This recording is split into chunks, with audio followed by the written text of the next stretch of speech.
ओम अज्ञानतिमिरन्धस्य ज्ञानाञ्जनशलाकया चक्षुरुन्मिलितं येन तस्मै श्रीगुरुवे नमः। श्रीचैतन्यमनोभीष्टं स्थापितं येन भूतले स्वयं रूपः कदा मह्यं ददाति स्वपदान्तिकं। वन्देऽहं श्रीगुरु श्रीयुतपदकमलं श्रीगुरून् वैष्णवांश्च श्रीरूपं साग्रजातं सहगण रघुनाथान्वितं तं सजीवं साधवैतं सावधूतं परिजन सहितं कृष्ण चैतन्य देवम श्री राधा कृष्ण पादान सहगण ललिता श्री विशाखान्वितांश्च। हे कृष्ण करुणा सिंधु दीनबंधु जगतपते गोपेश गोपिका कांता राधा कांत नमस्तुते। तप्त कांचन गौरांगी राधे वृंदावनेश्वरी वृषभानुसुते देवी प्रणमामि हरि प्रिये। वाञ्छा कल्पतरुभ्यश्च कृपा सिन्धुभ्य एव च पतितानां पावनेभ्यो वैष्णवेभ्यो नमो नमः। नमो विष्णुपादाय कृष्णपृष्ठाय भूतले श्रीमते भक्तिवेदांत स्वामीति नामिने। नमस्ते सरस्वते देवे गौरवाणी प्रचारिणे निर्विशेष शून्यवादी पाश्चात्य देशतारिणे। जय श्री कृष्ण चैतन्य प्रभु नित्यानंद श्री अद्वैत गदाधर श्रीवासादि गौर भक्तवृंद। हरे कृष्णा कृष्णा कृष्णा हरे हरे, हरे राम राम राम हरे हरे। हरे कृष्णा। माता जी बताइए। हरे कृष्णा। नाम जप में 10 अपराध। पहला अपराध भगवान नाम के प्रचार में संपूर्ण जीवन समर्पित करने वाले महाभागवतों की निंदा करना। दूसरा, शिव ब्रह्मा आदि देवों के नाम को भगवान नाम के समान अथवा उससे स्वतंत्र समझना। तीसरा, गुरु की अवज्ञा करना अथवा उन्हें साधारण मनुष्य समझना। चौथा, वैदिक शास्त्रों तथा प्रमाणों का खंडन करना। पांचवा, हरे कृष्ण महामंत्र की जप की महिमा को काल्पनिक समझना। छठवां, पवित्र भगवान नाम में अर्थवाद का आरोप करना। सातवां, नाम के बल पर पाप करना। आठवां, हरे कृष्ण महामंत्र के जप को वेदों में वर्णित एक शुभ सकाम कर्म कांड के समान समझना। नौवां, अश्रद्धालु व्यक्ति को हरि नाम महिमा का उपदेश करना। 10वां, भगवान नाम के जप में पूर्ण विश्वास न होना और इसकी इतनी अगाध महिमा श्रवण करने पर भी भौतिक आसक्ति बनाए रखना। भगवान नाम का जप करते समय पूर्ण रूप से सावधान न रहना भी अपराध है। से सदा बच कर रहे ताकि श्री कृष्ण के चरण कमलों में परम पद शीघ्र अति शीघ्र प्राप्त हो, जो मनुष्य जीवन का परम लक्ष्य है। हरे हरे कृष्णा। बहुत बहुत धन्यवाद माता जी का। तो कल एक छोटा सा हमारा होमवर्क था, तो एक बार सब श्लोक दोबारा जो है साथ में दोहराएंगे। श्लोक नंबर 14 18.14 बहुत इंपॉर्टेंट श्लोक है। ये सिद्धांत स्थापित करता है कि कर्म कैसे बनता है। ठीक है, कोई भी क्रिया जो होती है वो कैसे बनती है। जो भी हम कर्म कर रहे हैं, चाहे पानी पी ही क्यों नहीं रहे, ग्लास में भर के पानी पी रहे हैं, तो उस कर्म को बनाने के लिए क्या क्या इंग्रेडिएंट्स जरूरी हैं वो बताए गए श्लोक में। साथ में दोहराएंगे। अधिष्ठानाम तथा कर्ता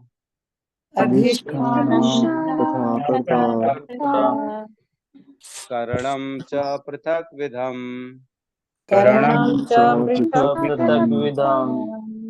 विविधाश्च पृथक चेष्टा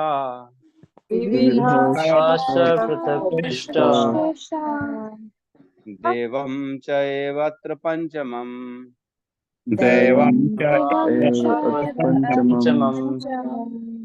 अधिष्ठानां तथा कर्ता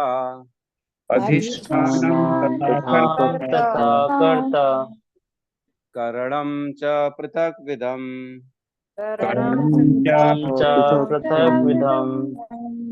विविधाश्च पृथक चेष्टा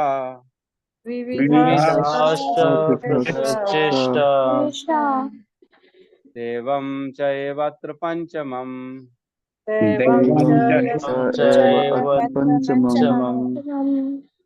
अनुवाद। कर्म का स्थान शरीर, कर्ता, विभिन्न इंद्रियां, अनेक प्रकार की चेष्टाएं तथा परमात्मा, ये 5 कर्म के कारण है।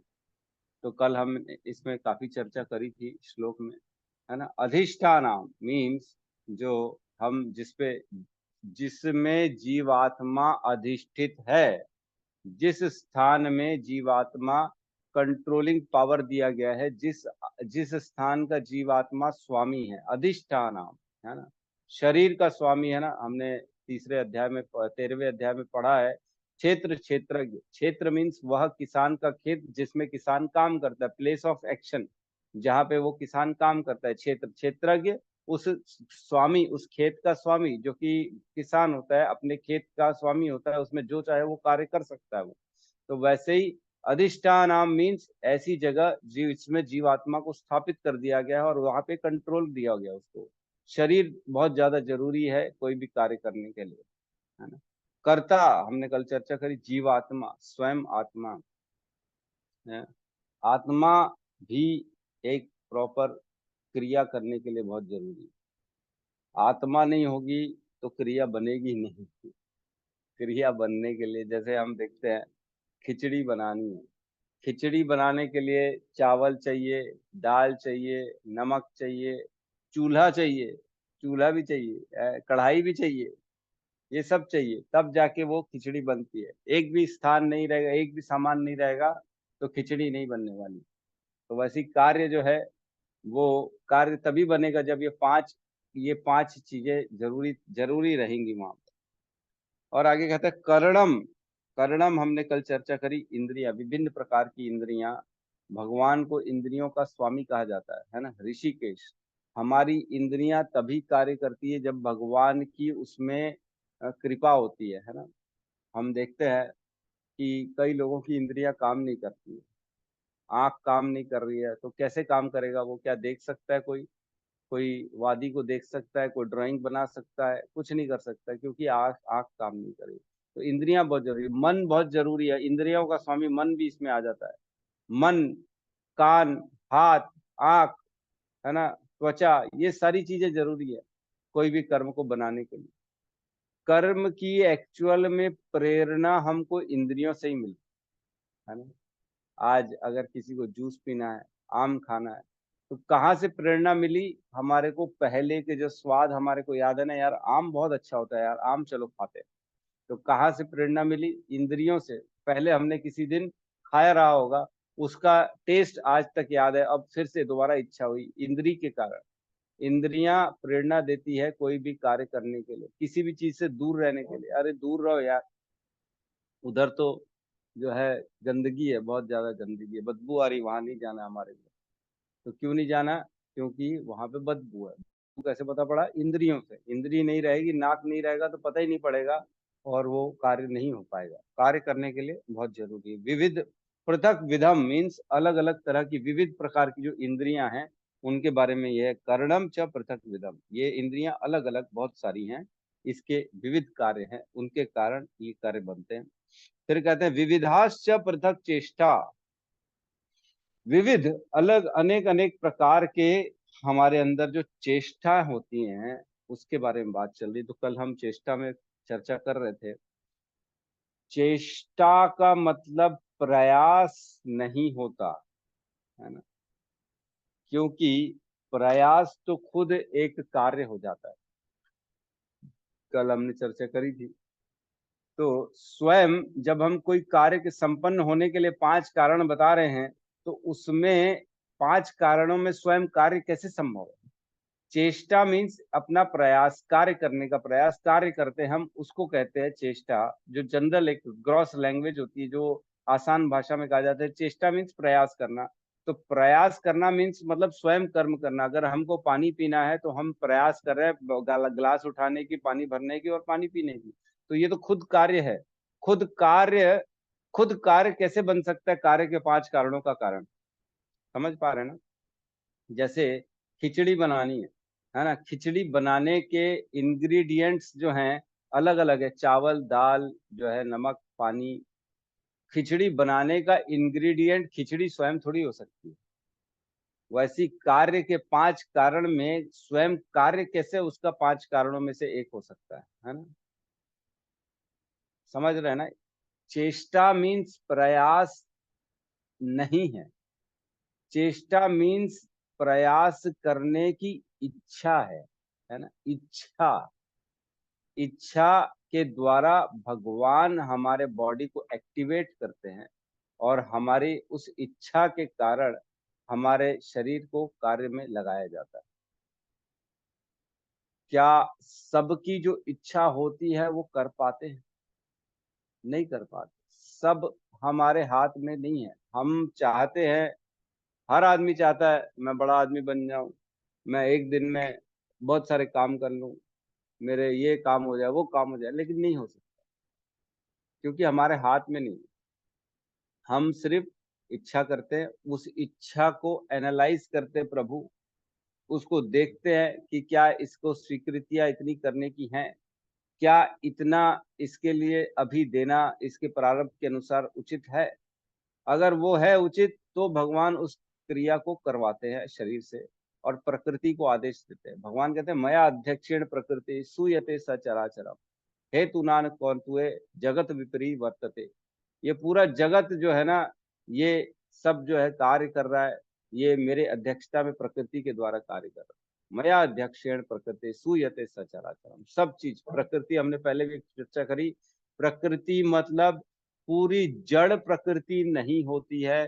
प्रकृति मीन्स हमारा शरीर भी होता है। नेचर एक होता है एक्सटर्नल और एक होता है इंटरनल। हमारा शरीर भी प्रकृति कहलाती है। हमारे शरीर के जो पंच तत्व बने हैं, जिससे भूमि, गगन, वायु, अग्नि, नीर, ये सारे प्रकृति से ही मिलते हैं और प्रकृति से ही हमारा शरीर बनता है, प्रकृति से ही हमारी इंद्रियां बनती है। हमने पढ़ा है 7वें अध्याय में, भगवान कहते हैं कि जो है ना, भूमि रपो नल अनल वायु खम मनो बुद्धि रेव च, है ना, क्या है, अहंकार इति एवं अष्टधा प्रकृति, है ना। ये 8 प्रकार की मेरी परा जो है अपरा प्रकृति होती है। तो अपरा प्रकृति मीन्स मन, बुद्धि, अहंकार और पंच तत्व, ये सारी भगवान की अपरा प्रकृति है ना। तो इस प्रकार परा प्रकृति जो होती है, जिसमें जीवात्माएं होती है, वो भी भगवान की प्रकृति है। तो ये सारी चीजों के अध्यक्ष कौन है? भगवान। भगवान के अध्यक्ष में रह के प्रकृति कार्य करती है। तो चेष्टाएं जो होती हैं हमारी, सिर्फ कुल मिला के जीवन भर एक जीवात्मा सिर्फ इच्छा करता रहता है और भगवान उस इच्छा के बेस में उसको सारे कार्य संपन्न करा के देते रहते हैं। अगर उसकी इच्छा में पुण्य है पुराने, तो वो कार्य सफल हो जाएगा। अगर उसकी इच्छा प्रारब्ध के अनुसार है, तब वो इच्छा पूर्ण भगवान करा देंगे। लेकिन अगर विपरीत है तो नहीं कराएंगे, है ना। तो बहुत जरूरी है इसको समझना। चेष्टा का, चेष्टा का अर्थ मेरे ख्याल से जो है, एक श्लोक आता है 7.27, बोलेंगे ये।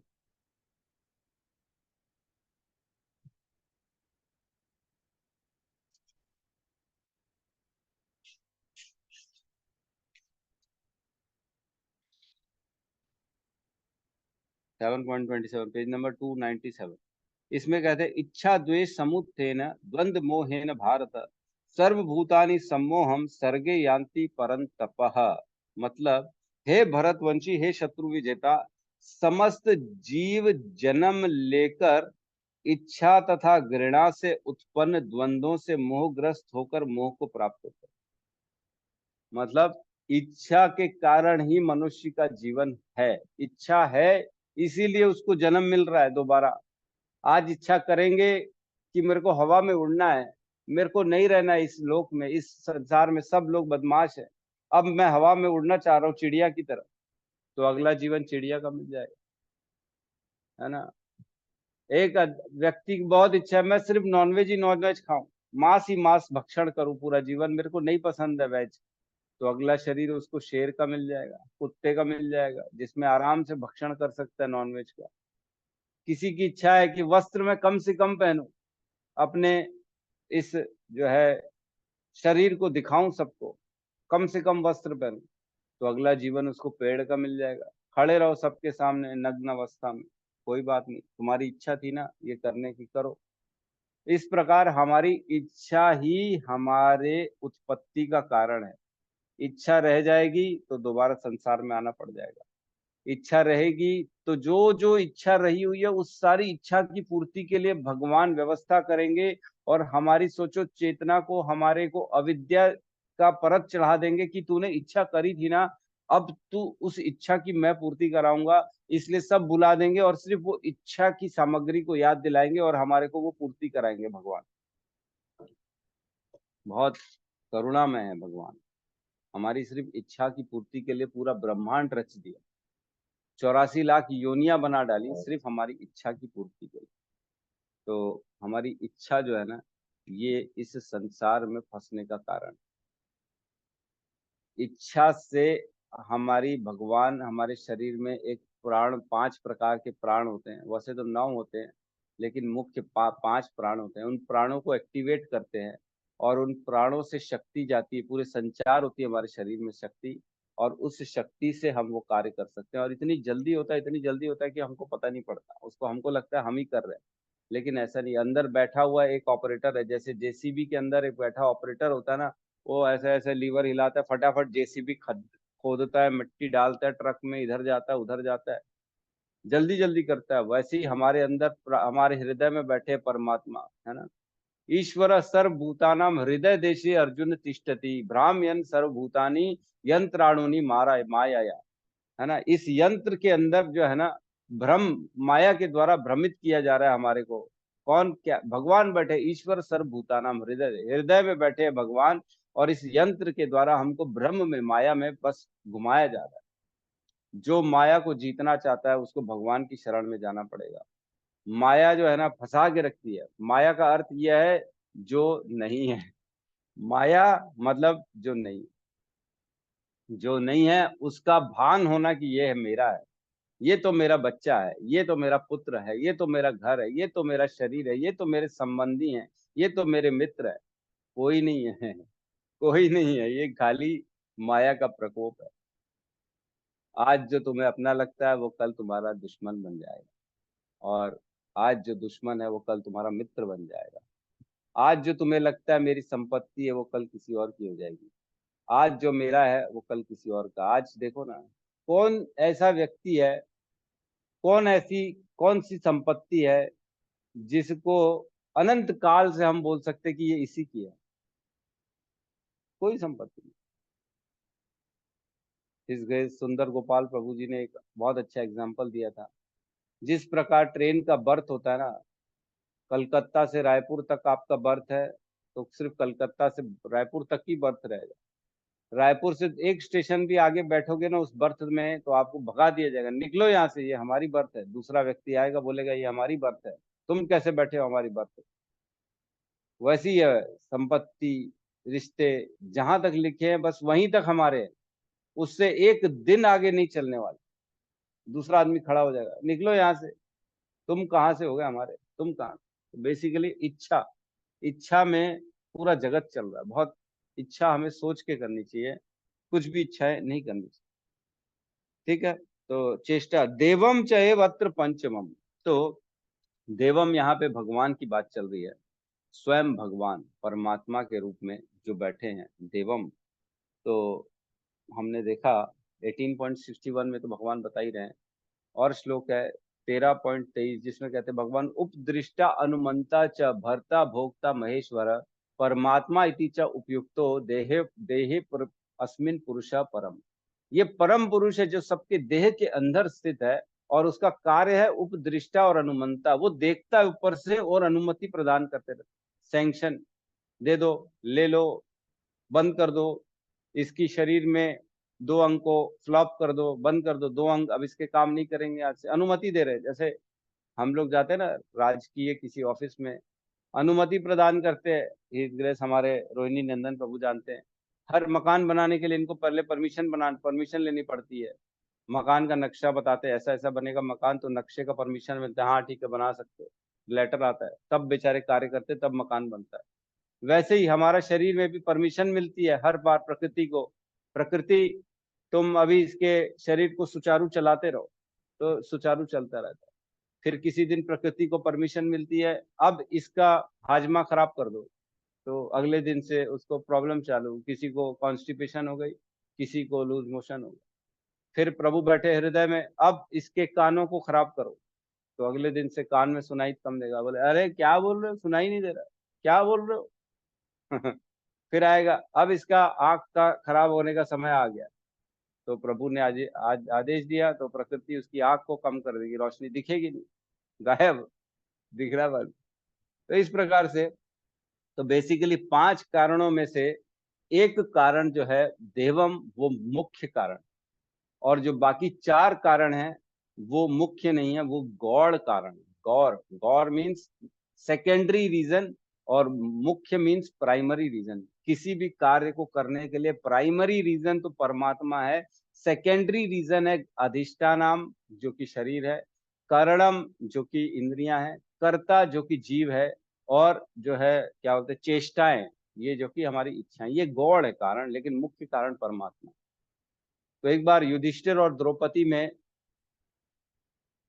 डिस्कशन चल रहा था कि कर्ता कर्ता मुख्य है कि परमात्मा मुख्य है कोई भी कारण को करने के पीछे, कोई भी कार्य को करने के पीछे मुख्य कौन है। बोले, द्रौपदी ने कहा अगर खेत में बीज ही नहीं डाला जाएगा तो जो है खेत में पौधे या कैसे वृक्ष आएंगे, कैसे अन्न के जो है अनाज उगेगा। जब तक उसमें बीज नहीं डालेगा, करता नहीं होगा, करने वाला नहीं होगा, बीज ही नहीं डालेंगे तो खेत में पौधा कैसे निकलेगा। तो युधिष्ठिर जी ने कहा अगर खेत में बीज डाल भी दिया जाए, लेकिन जब तक परमात्मा बारिश नहीं करेगा, परमात्मा सूर्य की रोशनी नहीं देगा, तब तक वो बीज फलीभूत नहीं हो पाएगा। तो इस प्रकार दोनों में विवाद चल रहा था। तो द्रौपदी का कहना था कि नहीं, कर्ता भी मुख्य कारण है, लेकिन युधिष्ठिर जी कहते नहीं, कर्ता नहीं, ईश्वर मुख्य कारण। तो मुख्य कारण परमात्मा है। जिस प्रकार हमने पहले भी एक बहुत अच्छा एग्जांपल लिया था, एक होटल है, एक होटल है, एक होटल का मालिक है जिसने होटल बनाया, उसमें सारी चीज व्यवस्था कर दी, मैनेजर को रख दिया, कुक को ला के रख दिया, सारा सामान रख दिया। अब उसमें कोई कस्टमर जा रहा है, उसने ऑर्डर दिया मेरे को एक मसाला डोसा चाहिए, तो मसाला डोसा खाने के पीछे का कारण कौन है? क्या होटल का मालिक है कि नहीं? अगर होटल ही नहीं होता तो कैसे संभव होता सारी चीज। लेकिन कई लोग कह सकते हैं नहीं, इसके पीछे का कारण तो करता भी, अगर वो ऑर्डर ही नहीं देता तो वो कैसे मिलता उसको मसाला डोसा। हाँ ठीक है, वो ऑर्डर नहीं करता, मसाला डोसा नहीं मिलता, लेकिन कुछ तो ऑर्डर करता वो। ऐसा तो नहीं था कि कुछ भी नहीं करता, क्योंकि कर्म किए बिना तो शरीर का यात्रा, शरीर रह नहीं सकता आदमी, या व्यक्ति को एक पल के लिए भी बिना कर्म किए नहीं रह सकता, कर्म तो करना पड़ेगा। कर्म करने के लिए व्यवस्थाएं की तो जरूरत पड़ेगी उसको, तो व्यवस्थाएं सारी की सारी कृष्ण करते हैं, होटल की व्यवस्था कृष्ण करते हैं। तो इस प्रकार हम समझते हैं कि मुख्य कारण जो होते हैं ना, वो कृष्ण है किसी भी कार्य के संभव होने के। जीव स्वतंत्र नहीं है, जीव परतंत्र है। जीव की ऐसा नहीं है कि जीव जो चाहे वो कर सकता है, जीव की बहुत लिमिटेशन है, नहीं कर सकता वो। हमको लगता जरूर है कि हम कर सकते हैं। कई लोग अहंकार वश, अहंकार विमूढ़ आत्मा करता हम इति मान्यते, उसको लगता है अहंकार के कारण कि मैं स्वतंत्र हूँ, जो मैं चाहता हूँ वो करता हूँ, जो मैं चाहता हूँ वो पाता हूँ, मैं देखा, मैंने प्लान किया और मैंने पा लिया। तो ये स्वतंत्रता नहीं है, ये अज्ञान है। व्यवस्था सारी भगवान करते हैं। तो तात्पर्य में प्रवेश करते हैं, तात्पर्य में समझ में आएगा और सी चीजें। तो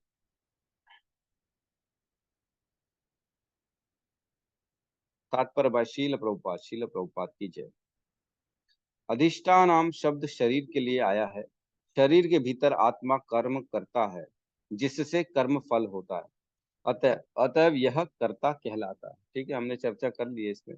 आत्मा ही ज्ञाता तथा कर्ता है, इसका उल्लेख श्रुति में है।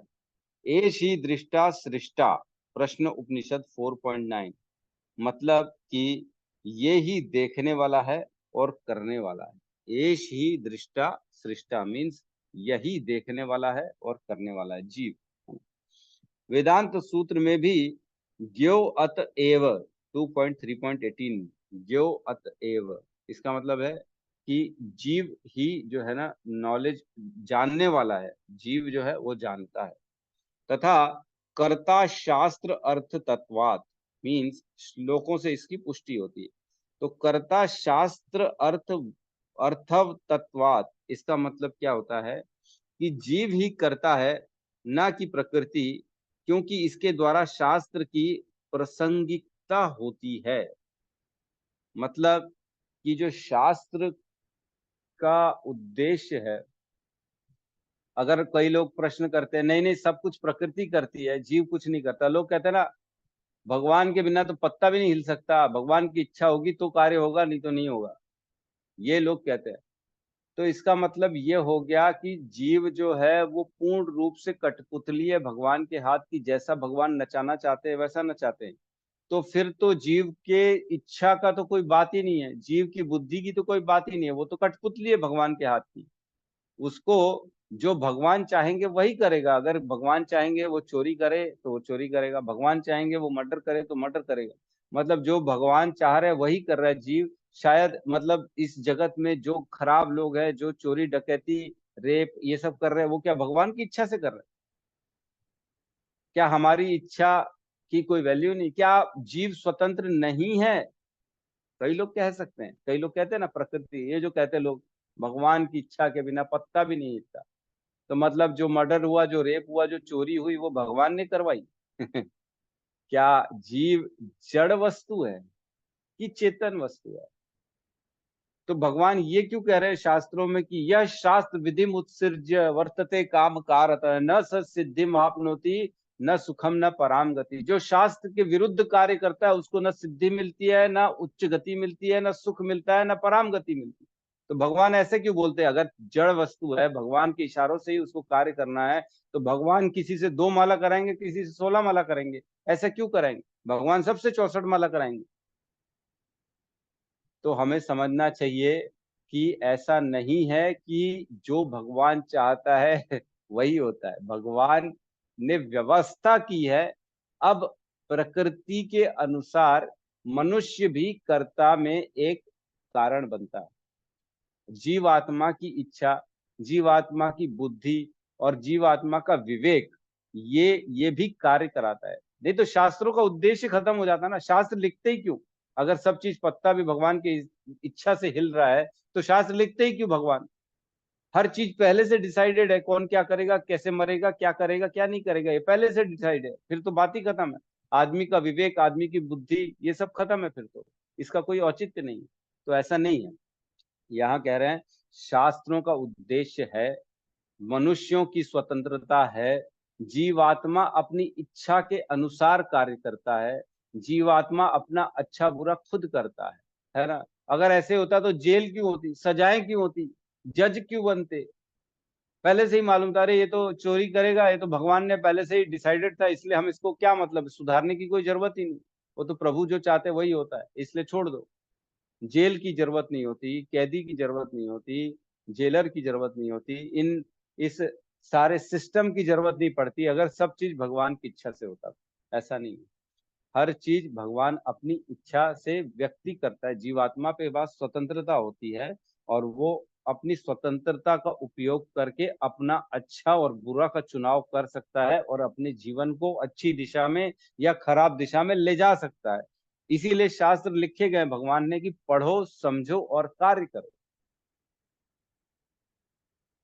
बड़ा मुश्किल होता है लोगों को इस चीज को समझाना। मैं कोशिश करता हूँ भाई समझो, लोग समझते ही नहीं, पता नहीं क्यों।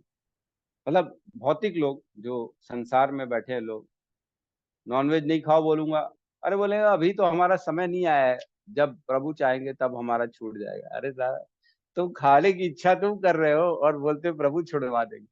इच्छा तुम छोड़ोगे तो प्रभु छुड़वाएंगे, अगर इच्छा तुम करोगे खाने की तो प्रभु कैसे छुड़वा देंगे? प्रभु तो निरपेक्ष है, वो किसी में भी अपना जो है मत नहीं रखते हैं।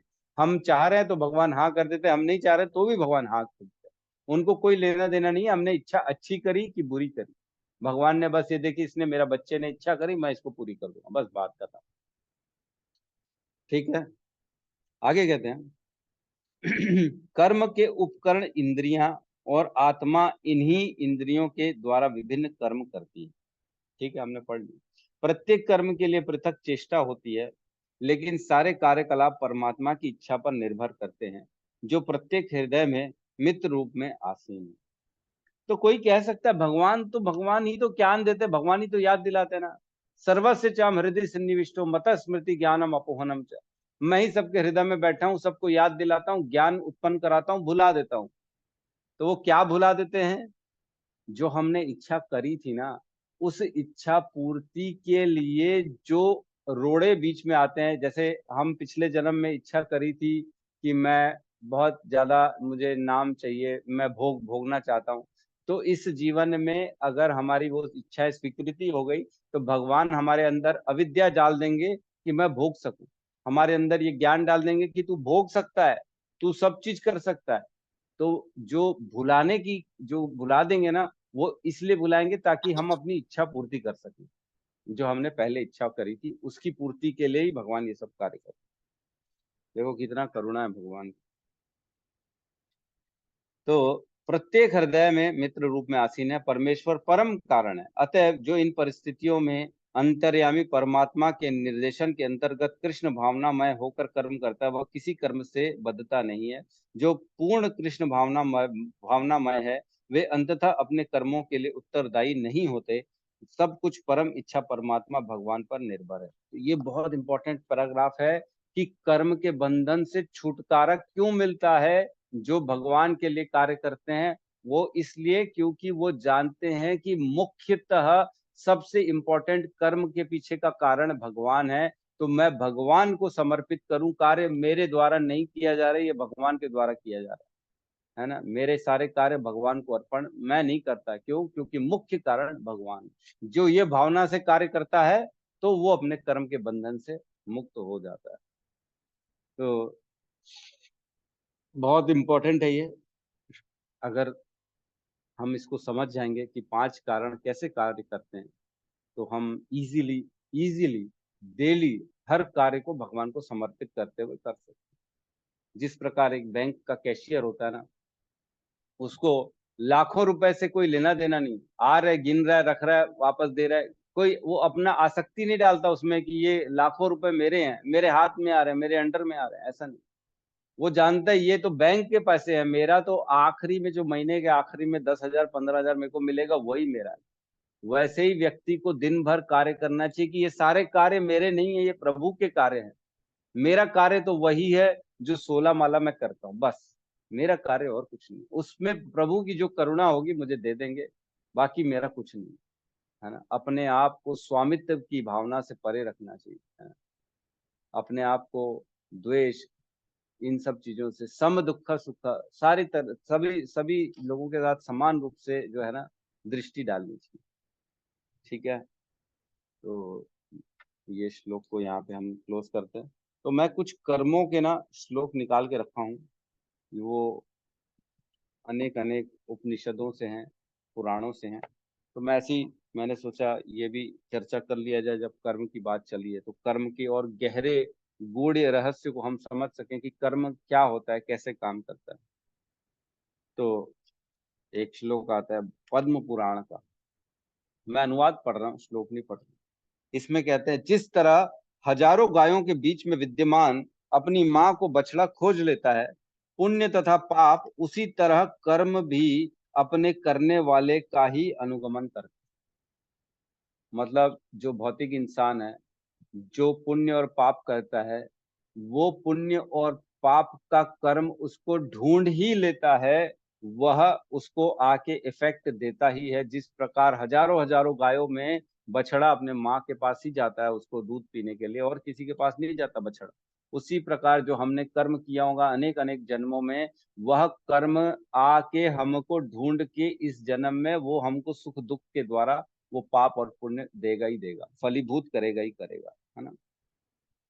और श्रीमद् भागवतम में एक श्लोक आता है 6.1.14, इसमें कहते हैं, इस जीवन में अपने धार्मिक या अधार्मिक कार्यों को की मात्रा के अनुपात में मनुष्य अपने अगले जीवन में अपने कर्म के अनुसार फलों का भोग करता है या कष्ट उठाता है। तो जो हम इस जन्म में धार्मिक या अधार्मिक कार्य करेंगे, पुण्य या पाप करेंगे, उसी के अनुसार अगले जीवन में हमको सुख या दुख मिलेगा। तो जो इस जीवन में सुख दुख मिल रहा है वो क्यों मिल रहा है? क्योंकि पिछले जीवन में हमने धार्मिक या अधार्मिक कार्य किए थे। ठीक है। और एक श्लोक आता है गरुड़ पुराण का, इसमें कहते हैं कोई भी अन्य किसी को सुख दुख नहीं दे सकता, सभी अपने ही किए कर्म के मुताबिक सुख दुख भोगते रहते हैं।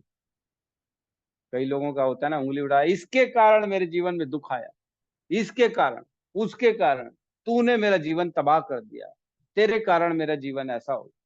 तो ये गलत है। ये अपनी सोच को चेंज करना चाहिए।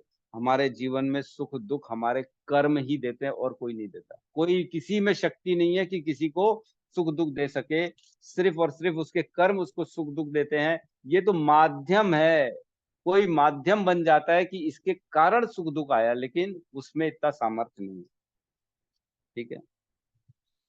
और कहते हैं एक श्लोक आता है गरुड़ पुराण का, जिसमें कहते हैं गर्भ से लेकर 5 वर्ष तक मनुष्य के ऊपर पाप का अल्प प्रभाव पड़ता है, किंतु उसके बाद वह यथा योग्य पाप के न्यूनाधिक प्रभावों का भागी होता है। इस प्रकार प्राणी के बार बार इस संसार में आना जाना पड़ता है।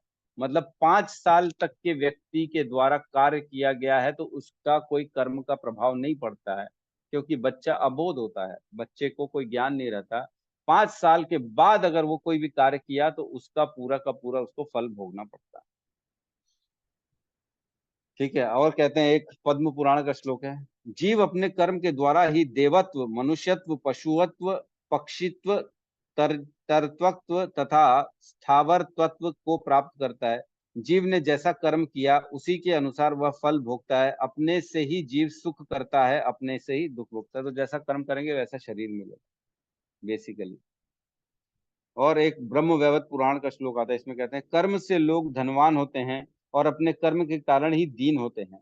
कर्म से उत्तम परिवार और कर्म से ही कांटे के समान बंधु वाला होता है। तो ऐसा। और एक ब्रह्म वैवर्त पुराण का एक और श्लोक आता है, इसमें कहते हैं पुण्य करने से मनुष्यों को स्वर्ग का भोग प्राप्त होता है और पुण्य स्थान में जन्म होता है। उसी भांति पाप करने से प्राणियों को नरक भोग और निंदित जन्म प्राप्त होते हैं। हे नारद, इस प्रकार कर्म में फंसे रहने पर जीव का निकलना कठिन हो जाता है। इसलिए संत लोग निरंतर कर्म का क्षय करते रहते हैं। तो कर्म का क्षय कैसे करते हैं? भगवान का नाम लेके हरे कृष्णा कृष्णा कृष्णा हरे हरे, हरे राम राम राम हरे।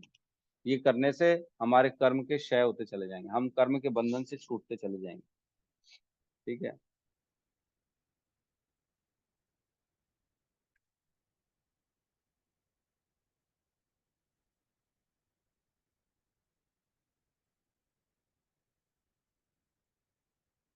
एक श्लोक आता है गरुड़ पुराण का, जिसमें कहते हैं जिस प्रकार प्रार्थना आदि के बिना ही यथा समय वृक्ष के द्वारा प्राणी को अपने समय पर ही फल फूल की प्राप्ति हो जाती है, उसी प्रकार पूर्व जन्मकृत कर्म भी अपने समय के अनुसार यथोचित फल देता है। व्यक्ति में अव्यवस्थित शील, कुल, विद्या, ज्ञान, गुण तथा कुल शुद्धि उसको कुछ देने में समर्थ नहीं है।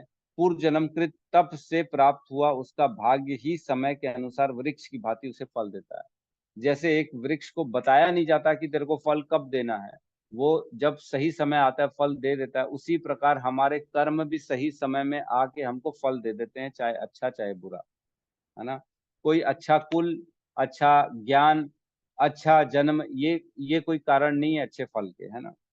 बीच में एक प्रभु जी का फोन आया था, चर्चा चल रही थी, इसी प्रकार की चर्चा चल रही थी कि प्रभु जी मेरे कुल के कारण मेरे को ये जॉब या इस तरह का मिला। तो मैंने कहा, समझाया, मैंने कहा ऐसा नहीं, आपके कुल के कारण नहीं मिला, ये यथा समय आपके कर्मों का आपको रिजल्ट मिला है, इसमें कुल और इसका कोई लेना देना नहीं।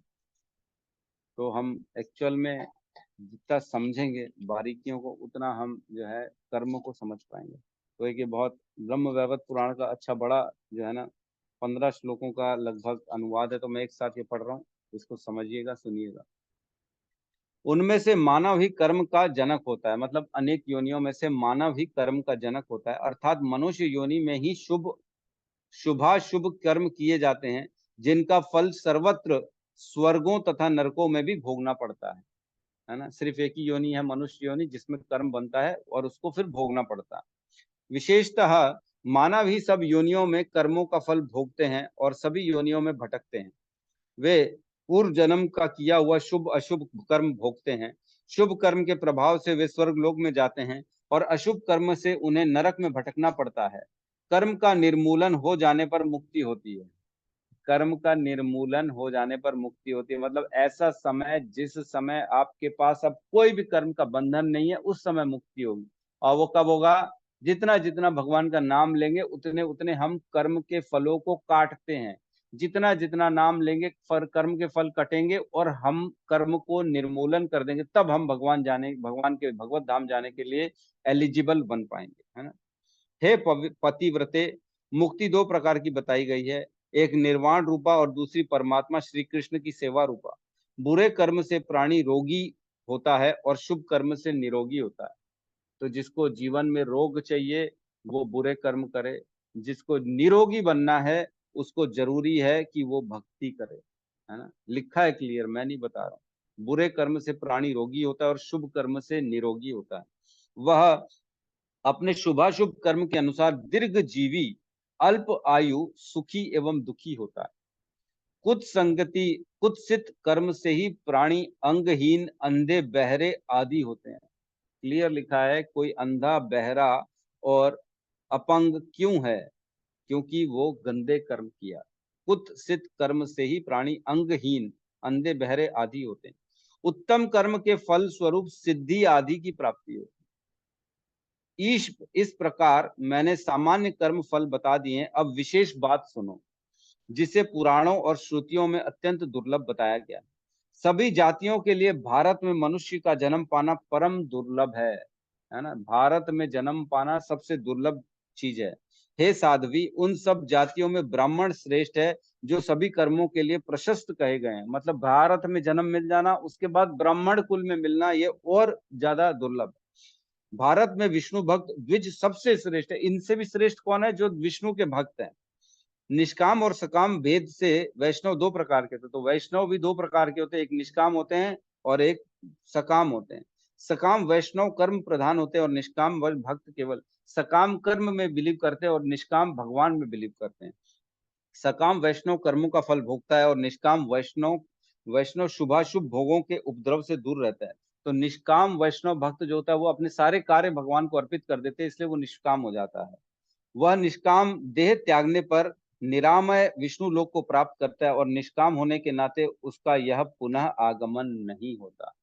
तो जो निष्काम विष्णु भक्त है, जो उसने अपने सारे कर्मों को भगवान को अर्पित कर दिया है, उसका दोबारा जन्म नहीं होता, वो सीधा अगले जन्म में विष्णु लोक को प्राप्त होता है। जो भक्त दो भुजाधारी पूर्ण ब्रह्म परमेश्वर श्री कृष्ण की उपासना करते हुए अंत में दिव्य रूप धारण करके गोलोक में जाते हैं, जो भक्त चतुर्भुज भगवान विष्णु की सेवा करते हैं, वे दिव्य रूप धारण करके वैकुंठ लोक को जाते हैं। तो जो जिसकी पूजा करता है वो उसके लोक को प्राप्त करता है। ठीक है। एक और श्लोक है, यह है ब्रह्म वैवर्त पुराण का। इसमें कहते हैं, पाप कर्म सुकर्म द्वारा नष्ट नहीं होता और न ही पाप कर्म द्वारा सुकर्म नष्ट होता है। मतलब अच्छे कामों से बुरे काम नष्ट नहीं होते, बुरे कामों से अच्छे काम नष्ट नहीं होते। कोई सोचेगा ना, अरे मैंने तो पाप कर लिया, चलो अब गंगा स्नान कर लेते तो धुल जाएगा, ऐसा नहीं। पाप भी रहेगा, पुण्य भी रहेगा, दोनों रहेगा, दोनों अपनी अपनी जगह बने रहेंगे। ठीक है, तो यहाँ पे किसी का कोई प्रश्न है तो हम ले सकते हैं।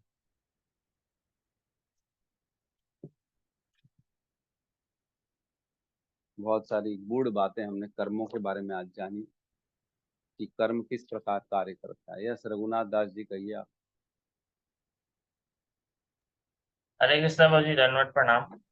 हरे कृष्णा। कर्म जैसे कि ये समझ में नहीं आता कि इस जन्म में मतलब कि मतलब अ, बोलना चाहिए कि जैसे मान और अपमान जैसा मिलता है ना प्रभु जी। तो वो मतलब कोई हमको समझ लीजिए कि कोई चाटा मार दिया, तो हम उसको क्या समझेंगे कि वो मेरे पूर्व जन्म का था या ये एक नया कर्म वहां उत्पन्न हो गया, ये इसी जन्म का ही मतलब। समझ रहे हैं प्रभु जी मैं क्या बोल रहा हाँ समझ रहा हूँ, मैं समझ रहा हूँ। हूँ देखो, कि वो। अगर आपको या किसी को भी किसी के साथ घटना, अप्रिय घटना हो जाती, किसी को किसी की कुटाई हो जाती, मारपीट हो जाती या अपमान हो जाता है, तो इसका कारण, प्रभु जी का प्रश्न ये है कि तो इसका कारण इसी जन्म के कर्म है कि पिछले जन्म के कर्म? यही है ना। जी जी तो देखो, कुछ कर्म ऐसे होते हैं जिनका रिजल्ट इसी जन्म में मिलता है, कुछ कर्म ऐसे होते हैं जिसका रिजल्ट कुछ समय बाद मिलता है, कुछ कर्म ऐसे होते हैं जिनका रिजल्ट बहुत समय बाद मिलता है। तो ये जो हमारे साथ घटना हो रही है, इसके पीछे ये जानना कि ये घटना जो हुई है ये इसी जन्म के कर्म के कारण हो रही है या पिछले जन्म के कर्म के कारण हो रही है, ये कहना मुश्किल है। लेकिन कई कई जगह ये क्लियर हो जाता है, पता पड़ जाता है। किसी लड़की को छेड़ा और उस लड़की ने चाटा मार दिया, तो इसका अर्थ ये है कि इसी जन्म में मैंने गलत कार्य किया, छेड़ा तो मेरे को चाटा लग गया।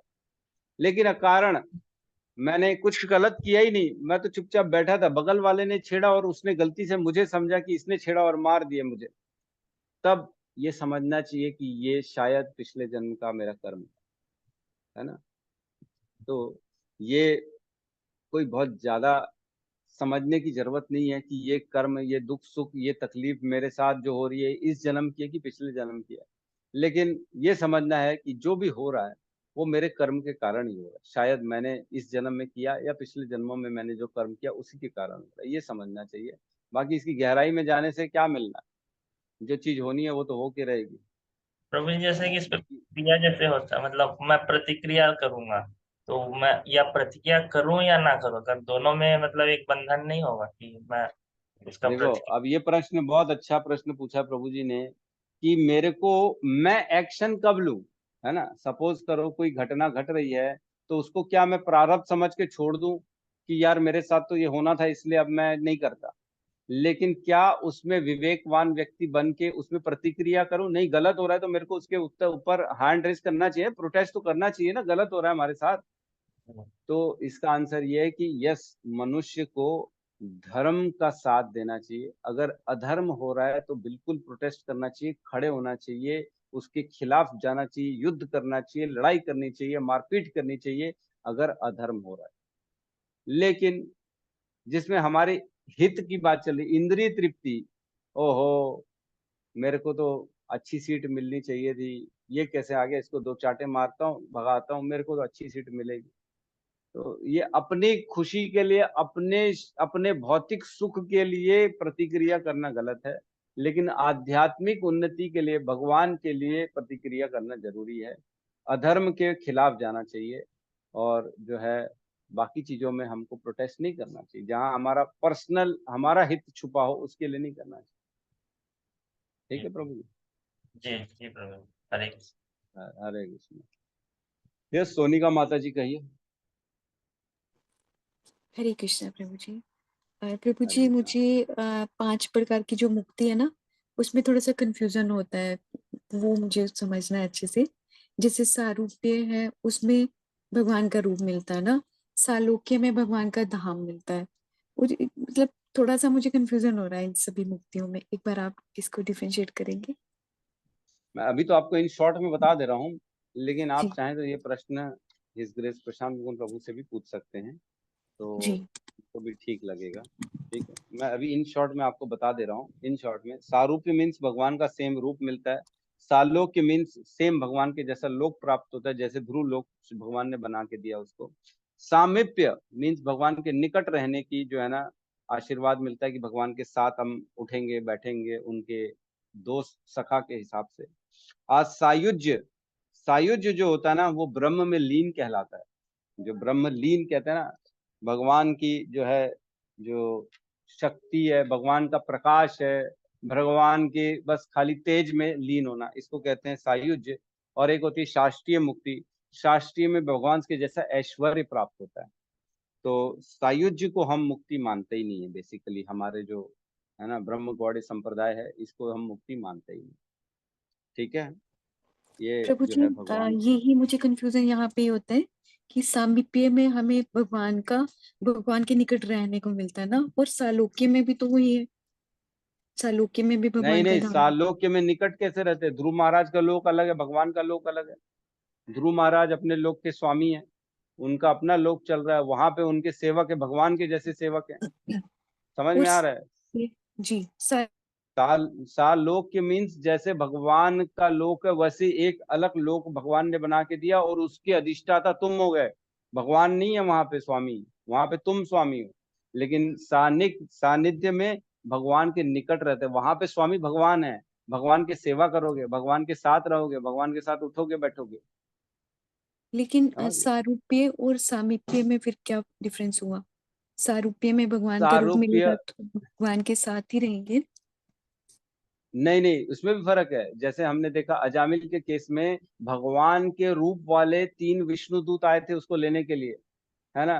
तो भगवान का रूप प्राप्त था लेकिन भगवान के साथ नहीं थे, भगवान के निकट नहीं थे। वो भगवान के कार्य में लगे हुए थे लेकिन भगवान से दूर थे। भगवान के रूप प्राप्त करके भगवान की सेवा में लगने का मतलब ये नहीं होता है कि भगवान के साथ रहना।